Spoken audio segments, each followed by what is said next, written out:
धर्मा तू, मेरा धर्मा तू, तेरा सब कुछ मैं, मेरा सब कुछ तू।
को देता हूँ तात्या साहब विकास देवरे युवा मंच, दादा साहब गोकुल पटेल और हमारे दादा साहब संदीप चौहान और सतीश पाटिल सर, ये सारे फौजीगण को बुला के मैं सभी गुरुजन वर्ग और हमारे इसी गुरुकुल के प्रिंसिपल घोरपड़े साहब, इनको तहे दिल से मुबारक देता हूँ।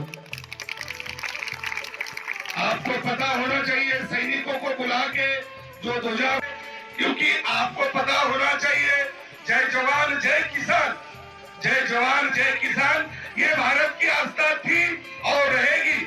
लाल बहादुर शास्त्री इन्होंने अपने कार्यकाल में भली भांति इस भारत देश को बताया था कि भारत देश सोने की चिड़िया है, अगर इसके अस्तित्व को ध्यान रखना है तो जय जवान जय किसान है।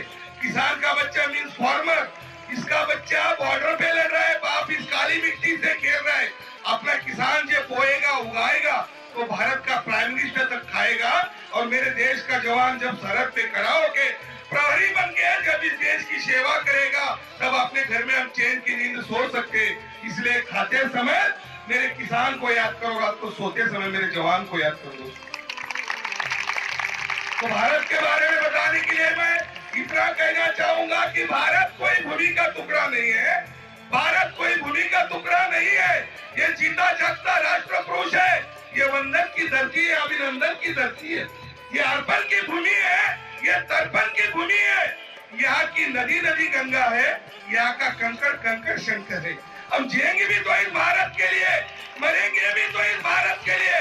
मरने के बाद बहती हुई गंगा को अगर कान लगा के कोई हमारी अस्थियों को सुन लेगा तो ये क्या आवाज आएगी, भारत माता की जय, भारत माता की जय, भारत माता।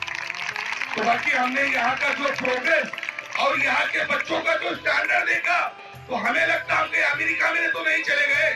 तो बहुत अच्छा बच्चों, बहुत गुड।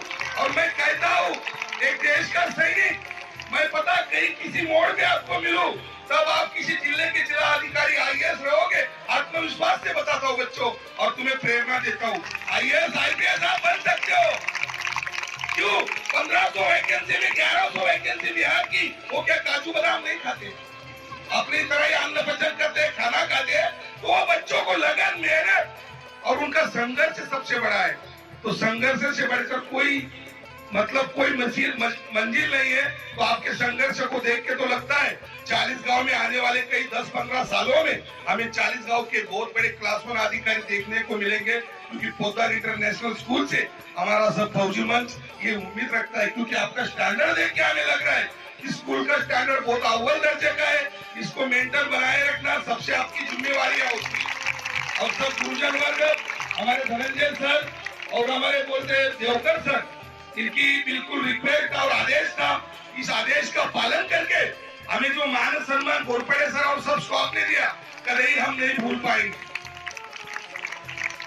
भारत ने हर घर तिरंगा, घर घर तिरंगा, हमें 75 साल आजाद होकर के हो गए। ईस्ट इंडिया कंपनी, अंग्रेज गोरे फिरंगे इस देश को छोड़ के चले गए और 75 साल से हम अभी चैन की नींद और लंबा श्वास और लोकतंत्र की तरह जी सकते हैं। क्यों? कि उन्होंने 150 साल अपने ऊपर राज किया और हमारी इस लोकतंत्र का गला घोट के उन्होंने बिल्कुल हुकुमशाही से राज किया। और इस तिरंगे के लिए, इस भारत माता के लिए अपने कई सुपूतों ने, कई जवानों ने अपना बलिदान दिया, तब जाके हमें आजादी मिली है बच्चों। अंग्रेज, पुर्तगाल, डच, इन्होंने भारत को ऐसे घेर रखा था कि चारों तरफ जैसे मकड़ी का जाला लगता है वैसे था। कहीं आप देखो, फिल्मों में देखो बच्चे, तो हमें दिखाया जाता है तो अपने रोंग खड़े हो जाते। तो आपने कैसे बलिदान दिया होगा, और अंग्रेज अपने भारतीय स्वतंत्र वीरों को कैसी कैसी पनिशमेंट देते थे बच्चों। तो उन्होंने पता नहीं रात बेरात एक किया और सारा जगत उनका आज नाम लेता है। उनकी वजह से हम लोग हैं, कहीं उनको कहीं भूल न जाना। क्योंकि मंगल पांडे जी ने बैरकपुर में ये आजादी की चिंगारी 9 अगस्त की दिन डाली थी।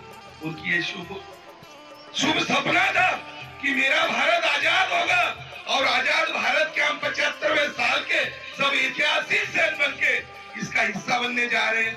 बाकी और भी जगह जाना है, सैनिकों को आपको पता ही होता है क्या है, और जगह बुलाया जाना है, जहाँ बोला वहां बोला, ऐसी परिस्थितियां होती है। इस परिस्थिति में सर ने बुलाया, फिर से मैं उनका बिल्कुल तहे दिल से धन्यवाद कहता हूँ।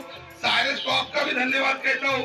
आए हुए पेरेंट्स, सारे बच्चों के, उनको भी नतमस्तक होकर मैं वंदन करता हूँ। और मेरे जैसे सैनिक को आपके सामने 2 बातें बताने का मौका दिया, मैं सदैव आपका शुक्रगुजार हूँ। सैनिक की व्यथा के बारे में आपको सिर्फ 1 मिनट का दृष्टांत बताऊंगा। सैनिक की व्यथा का इसके कॉम्प्रोमाइजेशन करने के लिए एक दृष्टांत बताऊंगा। एक छोटा सा नन्हा सा बहुत सुंदर गांव होता है,